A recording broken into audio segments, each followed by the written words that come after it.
sure. It's okay.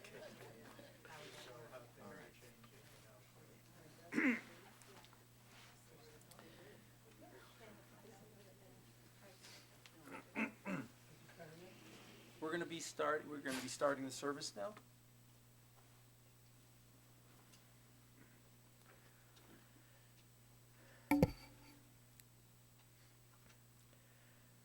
Esachen el Chacharim Mehayin Yahavo Ezri Ezri Mehim Adonai Ose Shamayim V'Haaretz Al Yiten Lamot Raglecha Al Yanom Shomrecha Hine Lo Yanom V'Lo Yishan Shomer Yisrael Adonai Shomerecha Adonai Tzilcha Aliyah Tiyeminecha Yomam Hashemesh Lo Yakeka Ve'yareach Balayla Adonai Shmorecha Mikol Ravam Yishmoret Nafshecha Adonai Yishmor Tzetcha Ovahecha Meyata V'Had Olam.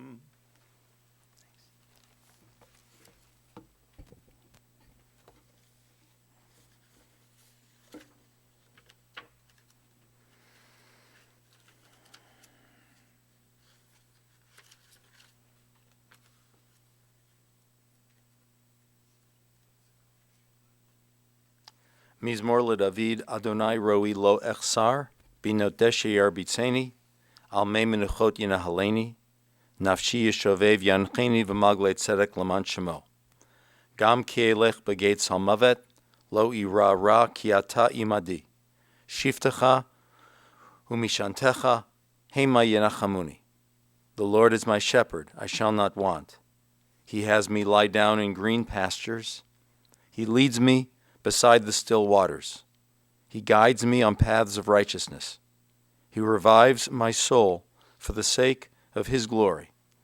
Though I walk through the valley of the shadow of death, I fear no harm, for you are with me. Your staff and your rod, they comfort me. You set a table in sight of my enemies. You anoint my head with oil. My cup overflows. Surely goodness and mercy shall follow me all the days of my life, and I shall abide in the house of the Lord forever. As we were speaking about Adeline yesterday, it struck me as to how lucky all of you are. Not only that she lived to 103 years old, it's a wonderful legacy, but for another reason. As you were telling me stories, you know, when I was a little boy, I knew I had a mom, I had dad, I had siblings, but then whenever there was a large family affair, a bar mitzvah or a wedding or a funeral, anniversary, all these other people would show up that I barely knew. They were called uncles and aunts. I just didn't know them. I mean, they seemed pleasant enough. They liked me and I liked them, but we really, because of geography, we really weren't able to get to know each other all that well. It's clear that Adeline had a much different place and a very special place for many of you, that she was a cherished member of the family. She was no stranger to you. I know that when Adeline was born, if my math serves me, World War I was still being fought. And there were no cars on the road. Communication was different. Transportation was different. So much was different when she was born. But the things that keep a family together, honestly, haven't changed at all. Technology's changed, but not family dynamics. You build a relationship and you show love in the same ways as you always have, by including everybody, by sharing meaningful moments, by caring and by remembering important stories. It's clear that Adeline cared about her family. It was the most important part of her life. She worked and she was successful in her job. She had friends, many of them, but family remained the crucial element of her life, which means all of you remain crucial in her life. I know she had been the youngest of her siblings.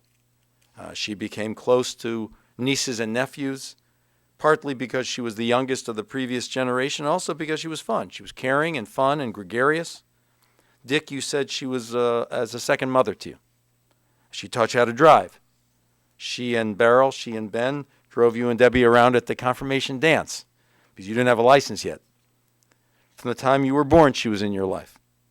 She had a wonderful sense of humor, a sharp mind. She was up on current events. She did crossword puzzles. She remained sharp like that even to the last days of her life. And she was full of life. She loved being with people. She loved being with her friends. She worked in a responsible position as an executive assistant to the owner of a structural steel company. She worked responsibly. But she always loved her family. When she married Ben, she began a relationship with Ben's family. And so, Deborah, I want to offer you our condolences. Adeline, I know, gave great advice. She knew how to say the right things. She knew how to comment on almost any topic. And one of the things I learned is that she loved purses, right? She never met a purse she didn't like, right? She loved purses. And she often had so many things in those purses, you wonder what she's carrying around in those purses. But I thought about that.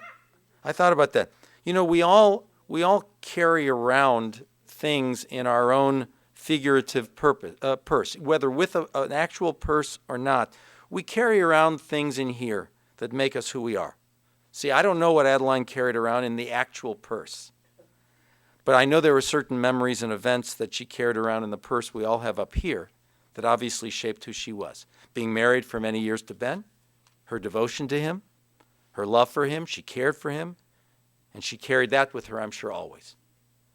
She may have carried around how her own siblings cared for her, looked out for her when her own parents died, when she was only 6 years old, how her siblings essentially raised her. And I'm sure she remembered that and carried that around in her purse. And of course, there were other moments in her purse as well, the loss of her own baby, which had to have been a very painful, indescribable loss to her. Of course, she must have remembered that because I know that every Friday night she would light Shabbat candles, but she'd light 3 candles, not 2. 2, the traditional number, but an additional candle for Bruce.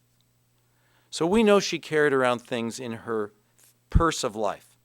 One of the things she carried around in her purse was Jewish tradition. She observed and appreciated Jewish holidays and Sabbath rituals, and she kept kosher. And ultimately, she kept in her purse memories of all of you, of all the members of her family, enjoying your moments and your visits, sending you cards. And I think what she also carried around in her purse of life was a love of life. She lived her life fully engaged. She loved being active. She wanted to be where the people were.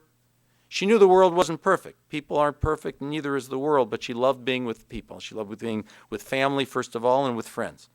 A gracious lady and a smart lady who appreciated culture. It seemed that she loved new things, and she also appreciated the older things like tradition. And she clearly played a central role not only in your own individual lives, but in the total experience of your family. She lived with a good name, and she died with a good name. Dick, if you'd like to come forward.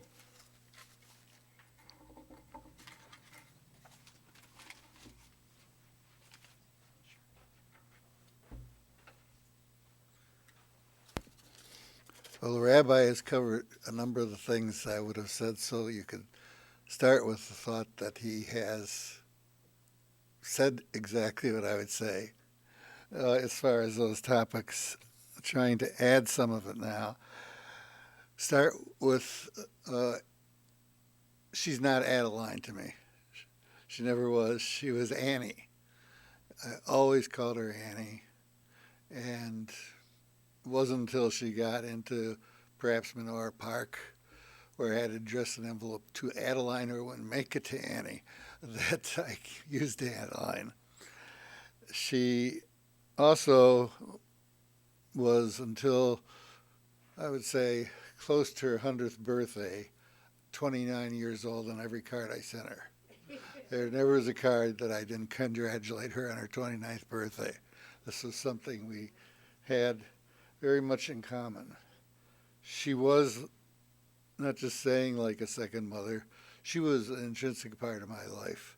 I didn't see her and realize who she was when I was 1 day old, but apparently she was right there, and it's always been the same. Every week I would see her 2 to 3 times.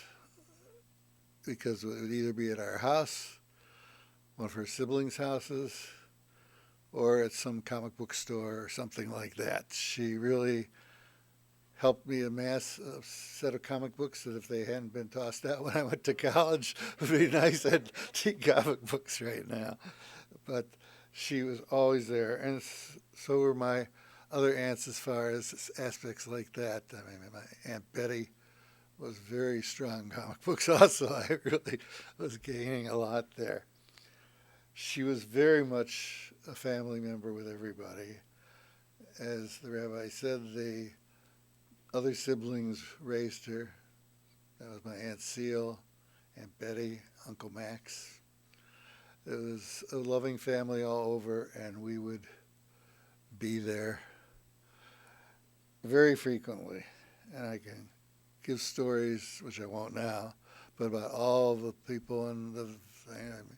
Even remembering the Harvard Classics at your house in Scottsdale that used to be near the steps that Arnold was very much involved with. The things that also come in here was that I think I could easily add another phrase that you don't usually hear when you talk about relatives, but this case was true. She was not just my relative, she was my friend. She was really probably my closest friend for a good part of that time, if not all. There was nobody who was more of a friend. My wife's my close friend too, but other than that, she was a special category. She basically met Ben after she lived with Betty and Harry, Betty's husband, for a while in Cottage Grove and Cedar. And I remember being at the wedding, and it was a beautiful wedding. It was an outdoor wedding. Well, I don't remember if the actual service was outdoor, but the reception was outdoor at the Alcazar or something like that down there on Fairmont. And that was a very nice event. I got to know Ben that way through years of contact. And if it wasn't for Ben and Annie, I would never have met Debbie because I couldn't drive to get her otherwise. And so that's how Debbie got in my life too. And she taught me, Annie, also how to drive. She was one of the teachers. Before I got to AA, AAA, she was the teacher. And basically, every event that I had in my life, she was at. We travel on vacations frequently. Some people have mentioned that she was not comfortable flying. She did fly. I went to Florida with her, I remember one time, when I was young. So she was willing to do these things. And to me, it was nice after all these years to bring so many people together for her 100th birthday party. I mean, truly together. People who hadn't seen each other for a long time. People who, we even have a person here today who's here because her mother was a good friend of Annie's, and she, in effect, took over being the good friend. And I remember the prayer you gave at the 100th birthday party. But basically, she was liked by everybody. She's the only person close to her age that could talk to a person 50 years old, for example, and keep a good level of conversation, probably better than the 50-year-old. She would talk with me about politics. She would talk with me about philosophy. She'd hear my discussions of meaning of life and things like this, as well as the more trivial like comic books. But basically, that party, which took a little convincing for her to accept doing the party, because she was not somebody who was not humble. She was humble, nice and friendly, and everybody liked her. She was still not a show-off in any way or anything like that. But once she had the party, she loved it. And I remember after the party, her apartment could have been a greenhouse. We had so many bouquets from that party that were on her table. Everywhere there was space, there was a bouquet at their party.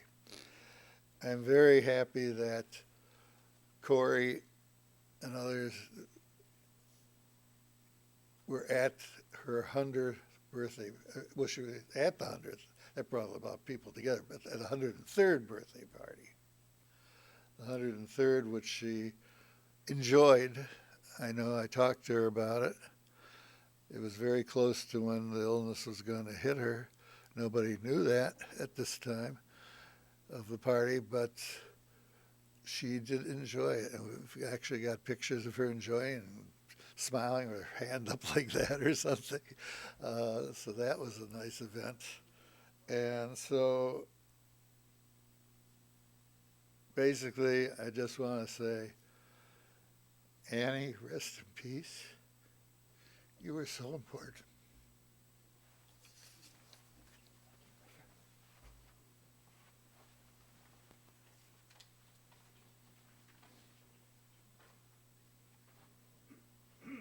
Debbie, if you would like to come forward, Debbie's going to sing Oseh Shalom. I'm just going to stay right That's here. fine, of course. It's my habit, here and in other places in the world, whenever I have a moment like this, to sing the Oseh Shalom. But I like to do it with everybody, so anybody who knows the prayer and the melody, please join in. And Cantor, you would like to join in also? Oseh Shalom, Oseh Shalom Aleichem, Ve'al kol Yisrael.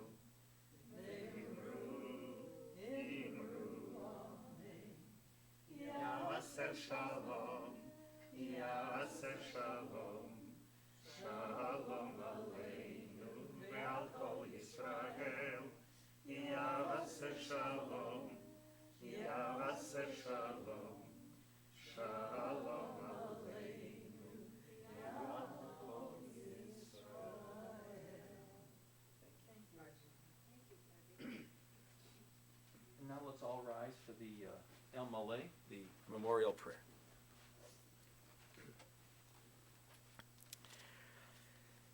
El malei rachamim, shochayna bamramim, hametzei menocha nechonam, tachat kanafei ashkina, b'mahalot kadoshim adharim, כזוהר הרקיע מזהירים את נשמת Adeline Zeldman שהלכה לעולמה בגן עדן תחי מנוחתה הנבא לרחמים אז תראה בסתר כנפיך לעולמים ותצרור בצרור החיים את נשמתם אדוני ונחלתה ותנוח בשלום על משכבה ונאמר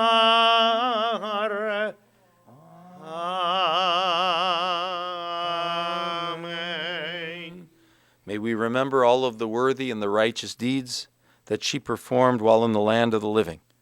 May her soul be bound up in the bonds of eternal life. May she rest in peace. And we all say Amen. Let's be seated. We're going to offer our condolences, of course, to the grandchildren, Jesse and Ben, to Deborah, to Dick and Debbie, to Jane. I have several mentions of these names as representing the family, but of course to the entire family, a condolence to you on this loss. We're going to now move by processional to the burial spot where we'll continue the service, and that'll be Bet Olam Cemetery. Please remain in your seats for another moment, but those participating in the pallbearing, which now stand up, and then we're going to get you situated for the processional. And you can come forward.